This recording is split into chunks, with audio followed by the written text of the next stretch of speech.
Hello, everyone, and welcome back to the Menstrual Cycle Mastery podcast. I'm delighted to have you here, and thank you so much for tuning in. Today, we are going to be talking about the topic of group facilitation in menstrual cycle coaching. And the reason I want to talk about this topic is because so last week when I was facilitating my Menstrual Coach Academy group, we are coming to the end of our 2025 to 2026 cohort, and it was our lecture day 6, which is always about building a business and building a practice as a coach or practitioner, or if you are interested in integrating menstrual cycle coaching into your existing work. So we were talking about group facilitation, group dynamics, etc. And I realized it's a topic I don't talk about a lot, but it's something I am deeply, deeply passionate about, deeply curious about, and I love working with groups, and I love learning about groups and how to work with groups and the power of groups. Some of you listening, you might have had really good experiences in different groups, and then you might have had not so good experiences or even negative experiences in groups. So I would just love to chat with you about this topic because, yeah, it's really, really important in this line of work. And it's such a great opportunity to learn how to facilitate a group really, really well that is in alignment with this type of work that we're doing as well. And yeah, it's like I said, it's something that I think about a lot in the background of my work. It's something that I bring to my supervisor. It's something that I'm, yeah, reflecting on a lot. And I just don't really talk about it because it's part of my work, and it's not always necessary for my clients to understand how to facilitate groups if they're, working on their own menstrual cycle journey. So this episode really is especially for professionals, for people who are interested in working with groups, people who are interested in joining us in the Menstrual Coach Academy. So this one is for you. So like I said, the Menstrual Coach Academy of 2025, we are currently closing out that cohort, and I'm delighted to let you know that the new group is starting in July 2026. So if you are interested in joining me and working with me in becoming a menstrual cycle coach and training in this area, the doors are now open. You can join us. We have a very popular waitlist. So yeah, hit the link in the notes below, or you can go to menstrualcoachacademy.com and read more about the course. And don't ever hesitate to send me an email if you have questions or if you want to have a quick chat about it. That's no problem at all. Okay, so I'm going to start with my background and my history with groups. And the reason why I want to dive deeper into this topic as well is because I always get complimented on my facilitation skills, and clients ask me things like, "What's your secret sauce, Lisa? What is it that you're doing when you're facilitating this group?" Very often in the testimonials as well for the Menstrual Coach Academy, students will write, "I've had bad experiences in groups before, but I've never felt this safe in a group before." Or I've had people say, "I've struggled in groups of women, and Lisa's groups was a whole new experience, and it healed my wounds with being in groups of women." Okay, so there can be, a lot of shadow in our experiences with groups and in groups of women, or the women's circles, etc. Or we might have had bad experiences when we were younger in our girl friendships and in groups of girls or groups of women. And it's all to do with socialization and maybe even our experiences in our family and family dynamics, or in how we are taught to relate to each other as women, taught to relate to each other as girls, indirectly, directly, and when things get difficult or when things are uncomfortable, what do we do then, etc. So while you're listening to this, I'd love for you to think about that, to just have a little think about what experiences were negative for you in the past in groups, maybe in family groups or in groups of women or groups of girls or women's circles. What was negative? and why did it feel sometimes we can have a funny feeling and we don't really understand why. Or maybe you've had a bad experience with a group facilitator that you felt uncomfortable with, or maybe you just felt something was off and you weren't really sure. So have a little reflection on that. What was it about your experience there that made you feel unsure or disconnected or out of alignment or unsafe or suspicious or uncomfortable? Okay, so I think it's really important to think about those things and ask ourselves what was missing, what would I have preferred had happened, and why. And then after you reflect on those challenging experiences, then take a minute to reflect on experiences you had where you felt really safe in a group, where you felt comfortable in a group, where you felt like you could come out of your shell, where you felt like the group had your back, where you felt inspired by the group, moved by the group, connected to yourself, connected to the group, and excited to be there, and maybe even sad when the group comes to a close. Okay, so think about that. Think about what was it about those groups that supported you to feel that way. How was the group being facilitated? How was the facilitator showing up? What was the facilitator doing and not what were they not doing? What were the boundaries of the group? And just have a little think about that and then yeah, see what comes up for you.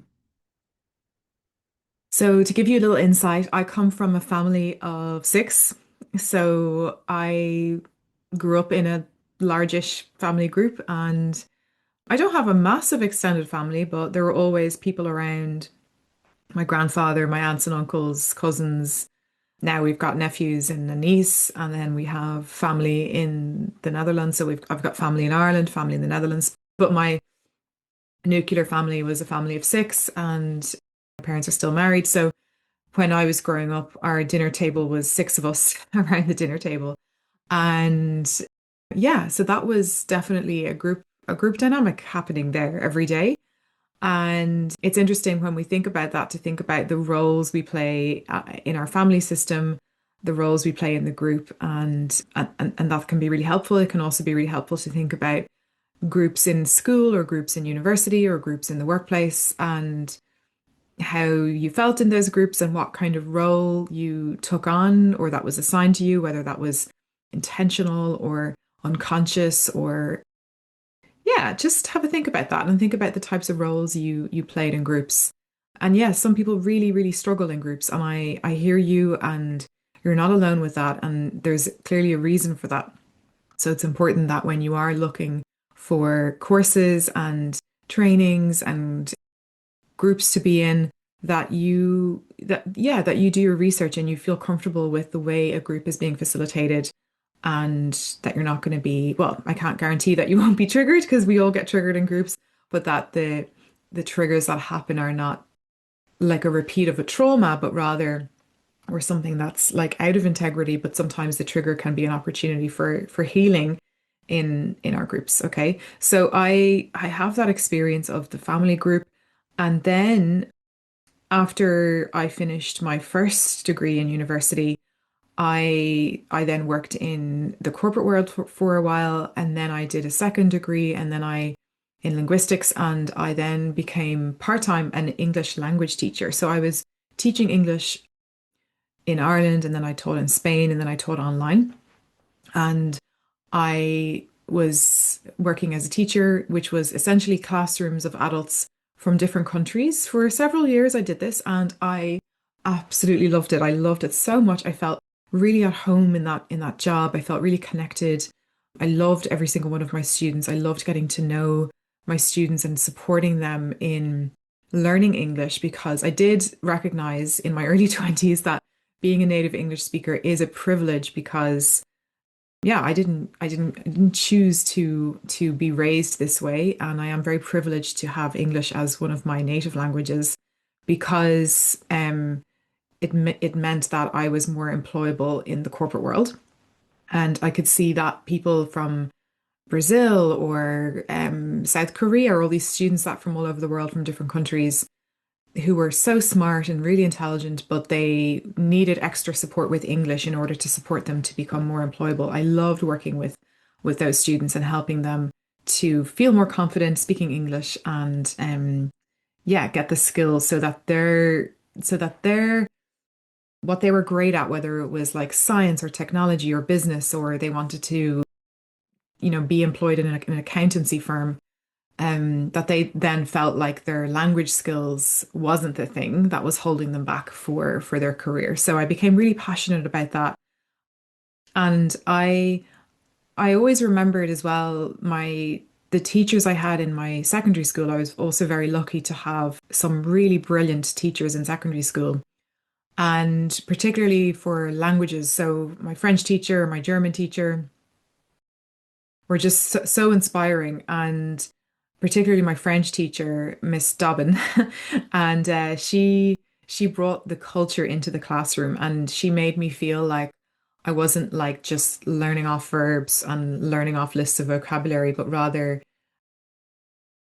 building a relationship with a living language and just becoming really passionate about it and learning about the culture of France and the culture of the language and literature and all of that. So that really inspired me. So when I was teaching English, I also had a hobby of being interested in poetry and creative writing, and I used to bring a lot of poetry and creative writing into the classroom. And I remember also I brought in the Dragon's Den into the classroom, and these were all my ways of supporting my students to think not just about grammar and lists of vocabulary, but think about life and think about things they were passionate about through the language without them feeling like they had to like grind and work hard, but rather they could start living the language of English, which they were learning with me.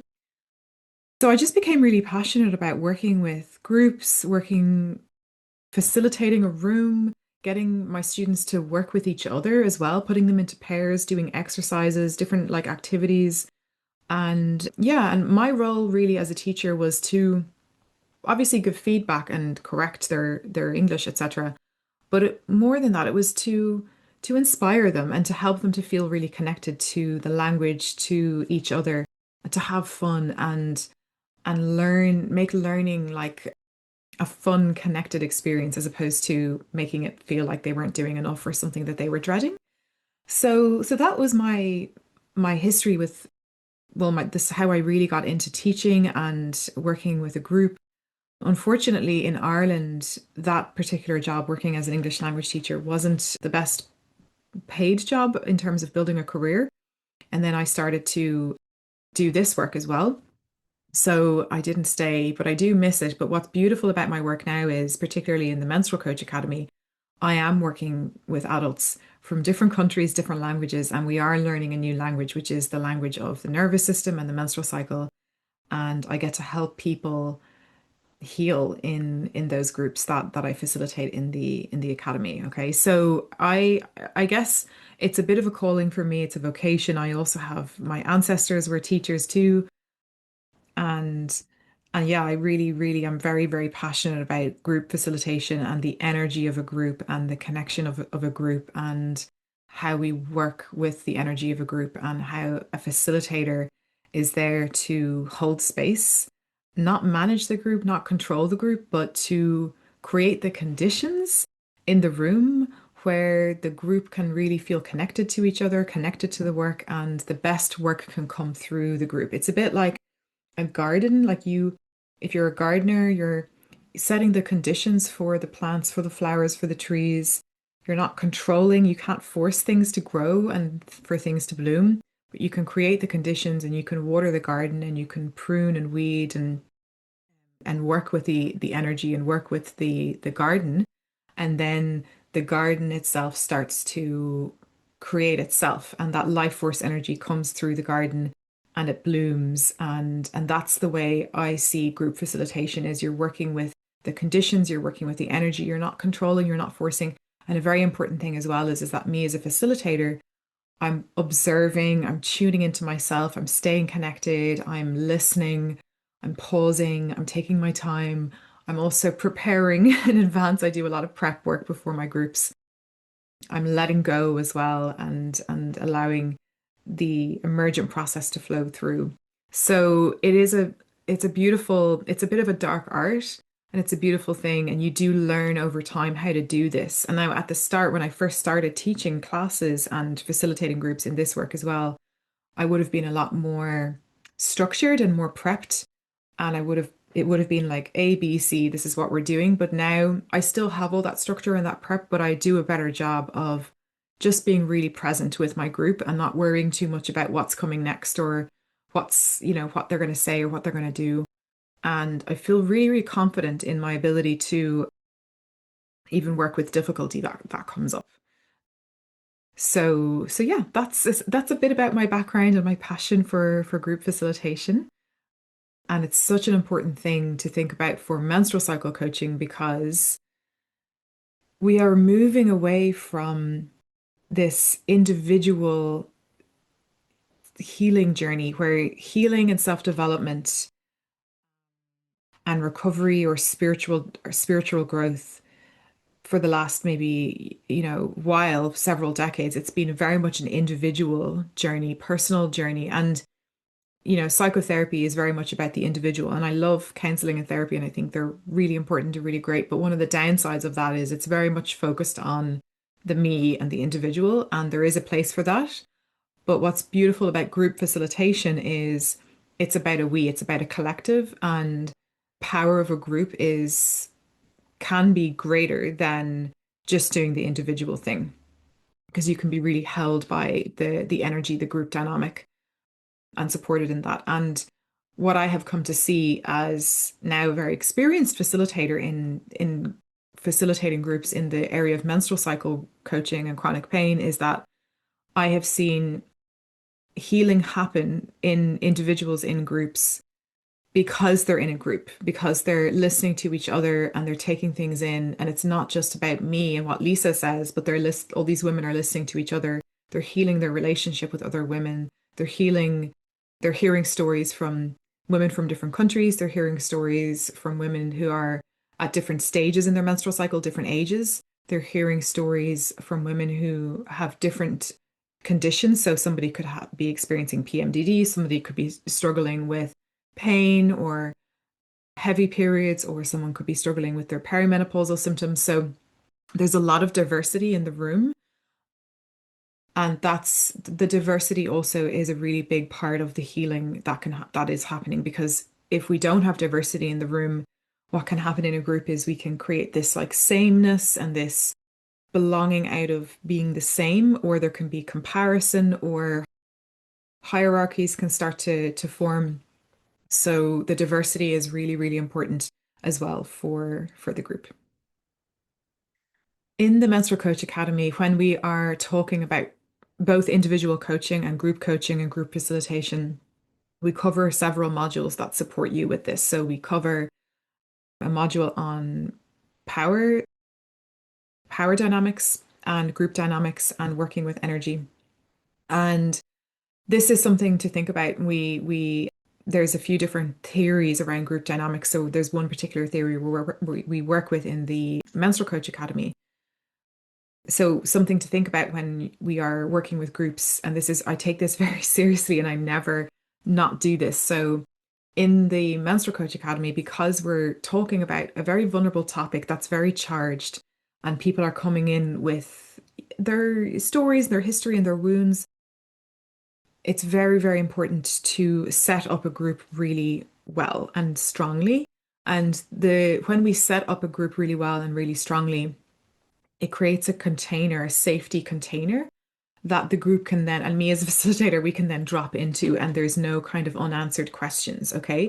And it actually doesn't have to be very complicated. It can be as simple as having a group agreement, and a group contract is one example of setting up a group really well. I've heard people talking about creating rules. I don't like the word rules because it kind of chimes in with the feeling like you might do something wrong, or if you break a rule, what will happen. I just don't like it. It kind of triggers my rebellious nature in me to like break the rules or question the rules.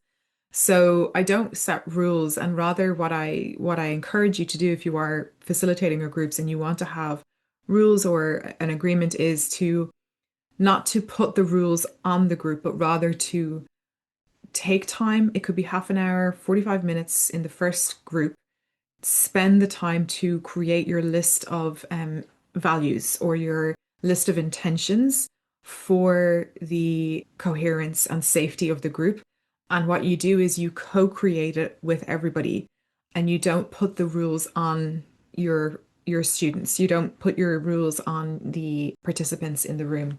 And the reason for that is because when I'm working with individuals of a group, I really want to call forward their leadership and their inner adult and their inner mature person, and they're feeling like they are part of the group and they have contributed and co-created, and they have a stake in the agreements that you create. Okay, so I have an idea already of some like guidelines and things that I think are important, and if the group doesn't suggest those first, I bring them in at the end. So for example, I'll always start with my own example because I like to, if I ask people to do something, I start with contributing the first one as an example. So if we're co-creating an agreement, I might say, okay, I'll give you an example. Let's start with anonymity, that everything that is shared here is anonymous and that we keep our personal details protected within this group. And then usually everyone agrees to that.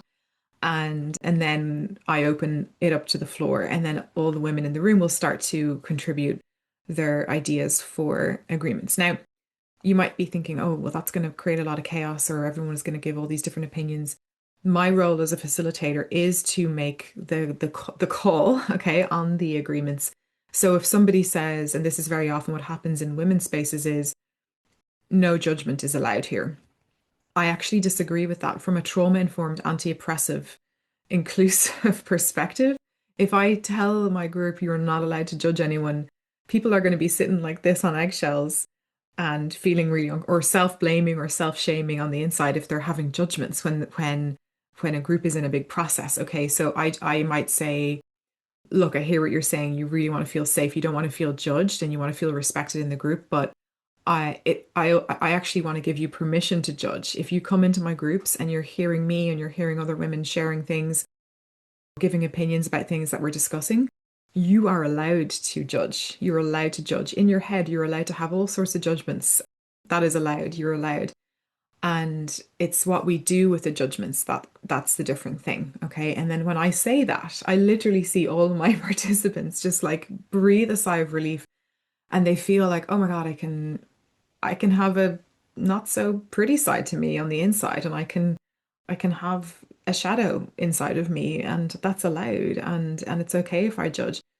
Because when I'm working with groups, I'm also asking my students, particularly in the Menstrual Coach Academy, where it's a lot of professionals, I'm asking us to do a lot of reflective practice and work with what's happening on our insides. And not that we always have to name it and share it with the group, but what we do with it afterwards. So if there is somebody who is struggling a lot with judgment, I'm there to support them then. And I can support them through their shame or their history, or maybe they come from a family where there is a lot of judgment, or maybe their mother judged them a lot, etc. So there's usually kind of a story there that needs a little bit of space and healing. But we can't heal it if we censor it, if we block it out. Okay. So that's a little bit of an example. I work with a lot of freedom. I work with a lot of permission. And then instead of having rules, I work with values, I work with intention, I work with my clients' maturity. And there's a very particular way of working with that without feeling like you need to manage and control people who are trying to figure out their way within a group. You might also be wondering about experiences where you have been in groups and you've seen maybe somebody taking a lot of space or sharing a lot or feeling like they're dominating the energy. And that's something I think about too in the Menstrual Coach Academy and in my groups too. We've all had that experience, and it can be disappointing, and it can trigger anxiety within us when that happens. And that's something that we discuss too in the academy, is how to work with different personalities, different neurodiversity types, different ways people process, different ways people share, different ways people communicate. It's really important that we find a respectful, inclusive way of working with different personalities and different needs and different energies, and being able to discern between somebody genuinely dominating and trying to have a power over within the group, versus someone who is figuring their way through a group dynamic, or they have a different way of processing, or maybe they're autistic or something is happening for them. Usually, if you're facilitating a group over a period of time, that individual, maybe they talk a lot at the start, and then what I see is over time they start to realize, oh, I don't need to be in all this fight flight energy anymore. I don't need to dominate. I don't need to control. I can be safe in this group. And without me even saying anything or managing it, they usually realize over time within the space of the group, and the group starts to kind of relax as well. So that's something we talk about, is how to skillfully, respectfully do that without feeling like you have to manage and control people, because that's also not in alignment with the work we're doing. So as you can see, group facilitation, I bring a lot of curiosity, a lot of tracking your own nervous system while you're facilitating, tracking the room, being curious. Then after I facilitate groups, I'm reflecting on what was left with me, how the group is doing, etc. And so there's always going to be, especially in the academy, we're working for 6 months and you're in a container for 6 months. I want you to know that I'm tracking the sort of the continuation of the thread throughout that keeps the lectures and the process groups all together. So I track that. I'm discussing it with my supervisor and reflecting on that from a group dynamics point of view. And like an example could be, if I feel like the group has a lot of anxiety, they're asking me a lot of questions, I then feel under pressure to answer questions. There's something happening about capacity within the group, or an unmet need, or the group is worried about the group coming to an end. And so then I'm asking myself, okay, what's happening in the unconscious of the group? What do I need to bring in? Or how can I not react to this? And so this actually happened last week, where I felt a lot of nervousness, a lot of pressure, a lot of like needing to reassure. And what I did instead was I brought that into our reflective questions when I facilitated the group. And at the end of the day, I could feel the energy starting to relax and more regulation coming into the nervous system of the group once I was able to extract what was happening for me and then bring it back into the group for reflection. So that's a skill that is not learned from a book. You have to learn that from facilitating groups and working with a supervisor, or coming into the Menstrual Coach Academy and learning how to do that. And it's through that like unconscious psychodynamic Jungian kind of approach that the really, really wonderful healing can happen for people in the room. So that's curiosity.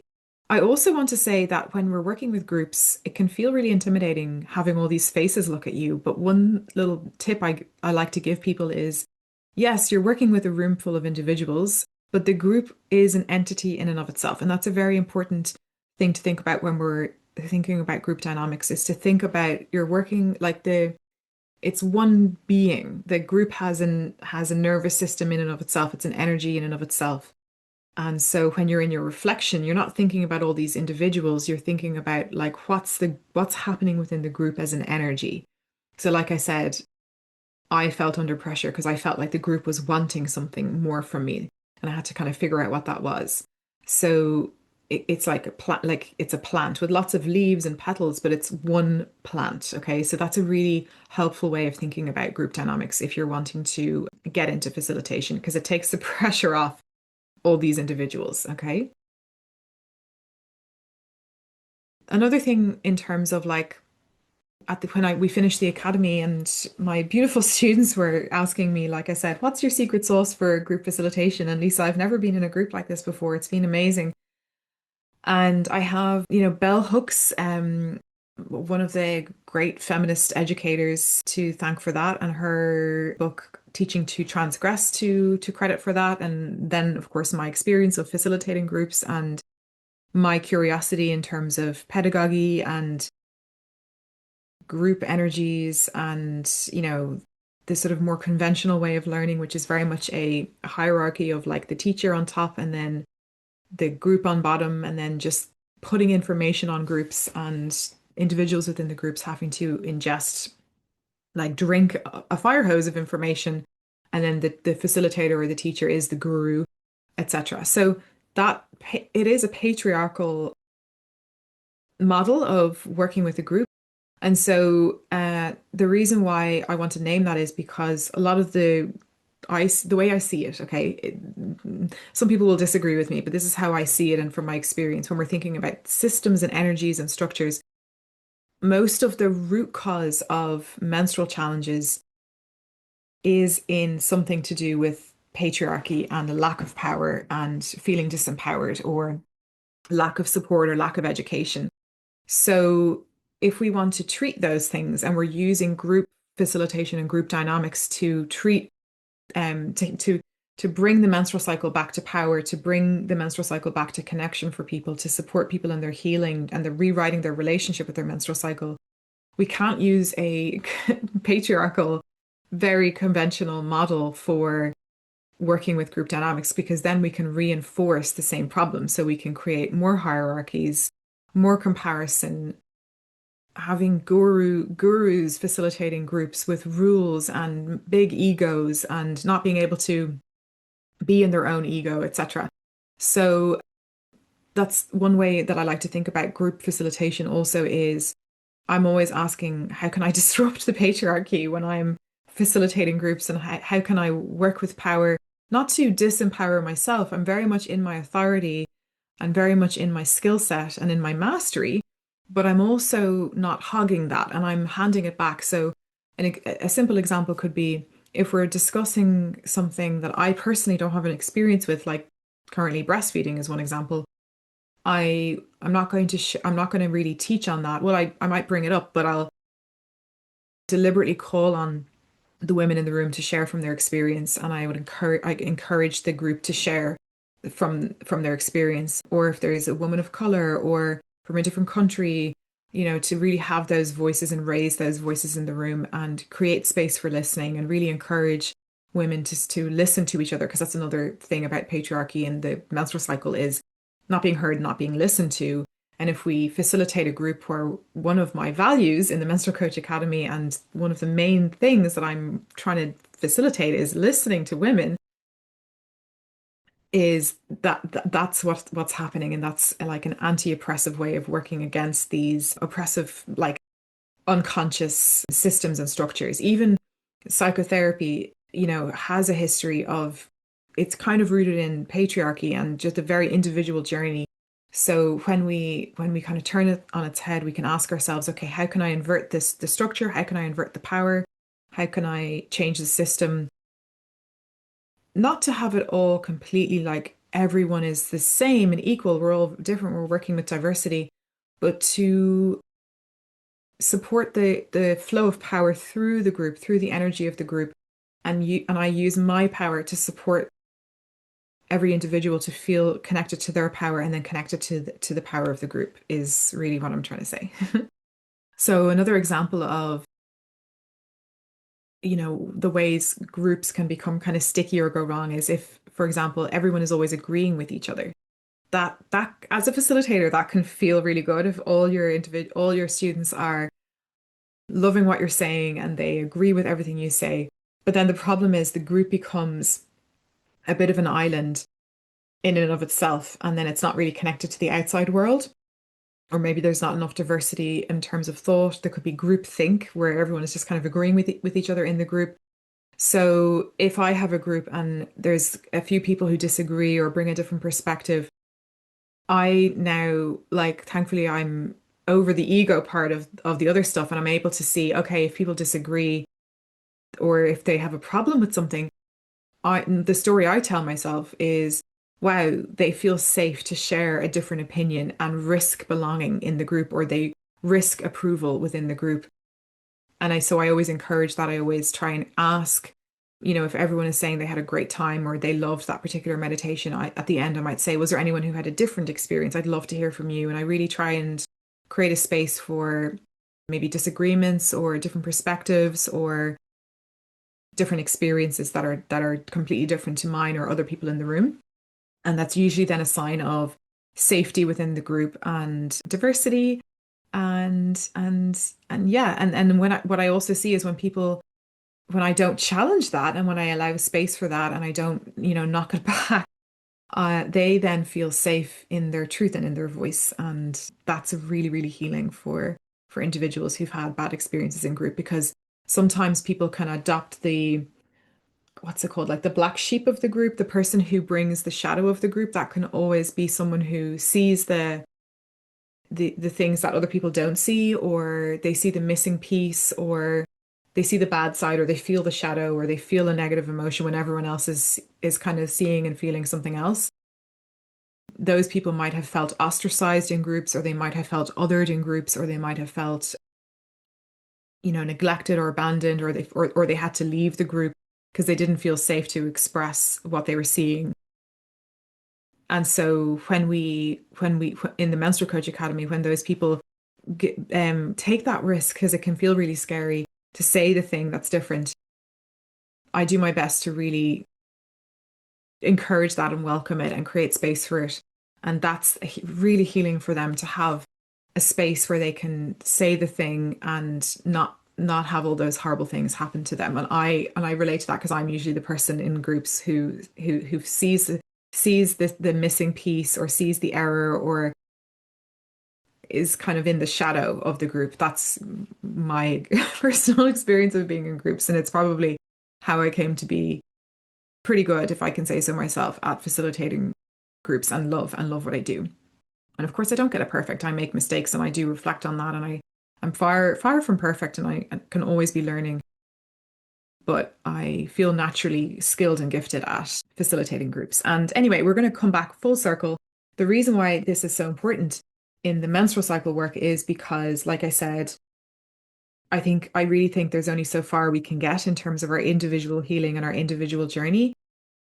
If we've had negative experiences in groups, it can keep us maybe distant from groups. But if there is an opportunity to learn how to do this, and to be in a group where we can heal and work with the energy of a group and feel safe within the boundaries and the values and the intentions of the group that you contribute to, I would love to welcome you to the Menstrual Coach Academy 2026, where you get to be part of the big group, and then you get to be part of a process group, and you get to learn from me and other women and other people in the space.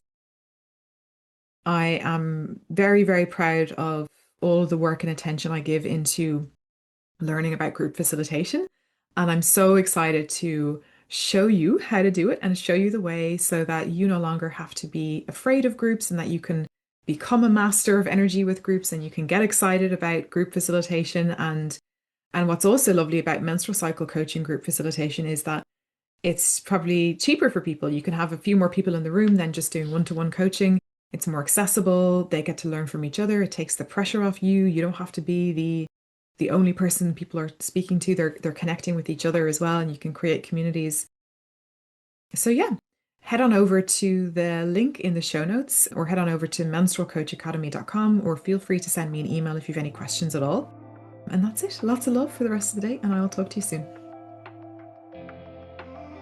Thanks for joining me on the Menstrual Cycle Mastery podcast. If you'd like to begin this work with me, I run the Menstrual Mastery Collective, a monthly membership where you can dive deep into this work live alongside me and a supportive community. I'm also the founder of the Menstrual Coach Academy, a professional training space for trauma-informed coaching and facilitation.